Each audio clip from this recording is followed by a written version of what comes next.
Shalom, selamat pagi jemaat yang dikasih Tuhan. Jumpa kembali bersama Word from Heaven. Di dalam setiap perayaan Natal, pasti kita akan berjumpa dengan seorang tokoh yang tidak asing, yaitu Santa Claus, yang suka membagi-bagikan hadiah. Saudara yang dikasih Tuhan, ada beberapa pendapat orang yang kurang suka dengan tokoh Sinterklas ini. Bahkan mereka berkata gereja mestinya tidak menampilkan tokoh itu karena tokoh itu lebih populer dari Yesusnya. Saudara, buat saya itu hanya pengantar saja ya untuk memeriahkan suasana Natal, tetapi Yesus yang menjadi tokoh Natal satu-satunya tentunya tidak akan pernah hilang, karena Natal adalah memperingati hari kelahiran Tuhan Yesus. Bicara tentang tokoh yang satu itu, yaitu Santa Claus, ini sebenarnya diambil dari cerita tradisi gereja.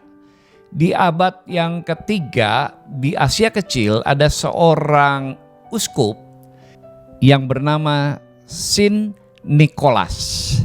Saint Nicholas ini sebenarnya dari keturunan bangsawan, tetapi dia merasa terpanggil untuk mencintai dan mengasihi Tuhan lebih dari segalanya, sehingga dia mengabdikan dirinya untuk menjadi seorang hamba Tuhan. Nah, karena dia bangsawan, ketika orang tuanya meninggal, dia mendapatkan warisan yang banyak. Dia tidak membutuhkan warisan itu untuk dirinya. Itu sebabnya warisan dari orang tuanya itu dia bagi-bagikan kepada orang-orang yang membutuhkan, orang-orang yang miskin dan papa. Di masa itu ada sebuah kisah di mana ada seorang ayah yang mempunyai 3 orang anak gadis. Dan karena pada waktu itu tradisi mengatakan bahwa setiap gadis yang mau menikah dia harus membawa persembahan atau membawa mas kawin buat mempelai prianya. Ini terbalik dengan zaman sekarang. Nah, karena mereka miskin, tentunya ketiga anak ini tidak akan pernah bisa membawa mas kawin kepada laki-laki yang ingin menikahinya. Itu sebabnya masa depan mereka suram dan gelap. Tidak ada harapan. Nah, Saint Nicholas mendengar cerita ini dan setiap malam saat Natal dia mendatangi keluarga ini dan memberikan koin emas, sehingga mereka, orang tuanya dan anak-anaknya ini mengumpulkannya dan itu menjadi mas kawin buat pernikahannya. Inilah kisah yang terus diulang-ulang tentang kebaikan Saint Nicholas. Saudara yang dikasih Tuhan, sebenarnya Natal adalah peristiwa di mana Allah memberikan perhatiannya, kebaikannya, pertolongannya kepada seisi umat di dunia. Di dalam Yesaya 30 ayat 18 firman Tuhan berkata begini, sebab itu Tuhan menanti-nantikan saatnya hendak menunjukkan kasih-Nya kepada kamu. Sebab itu Ia bangkit hendak menyayangi kamu. Sebab Tuhan adalah Allah yang adil. Berbahagialah semua orang yang menanti-nantikan Dia.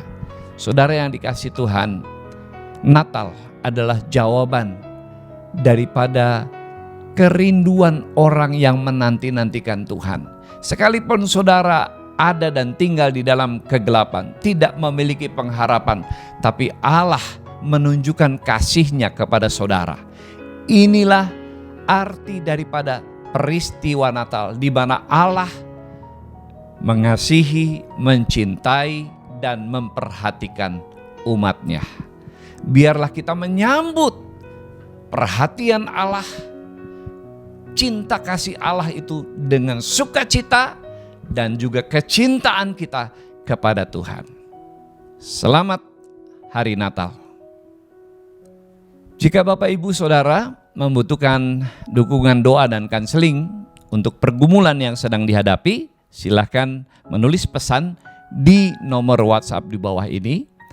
Tim doa dan kanseling GKRI Diaspora City Center akan dengan senang hati menghubungi Anda. Tuhan memberkati. Mari kita berdoa. Kami sungguh bersyukur di dalam menyambut hari Natal kelahiran Tuhan Yesus. Kami diingatkan bahwa itu adalah bukti cinta kasih Allah yang besar kepada kami seisi dunia ini. Biarlah kami menyambut kehadiran Kristus, kelahiran Kristus dengan penuh sukacita dan juga kecintaan yang besar kepada Tuhan. Dalam nama Yesus kami berdoa. Amin.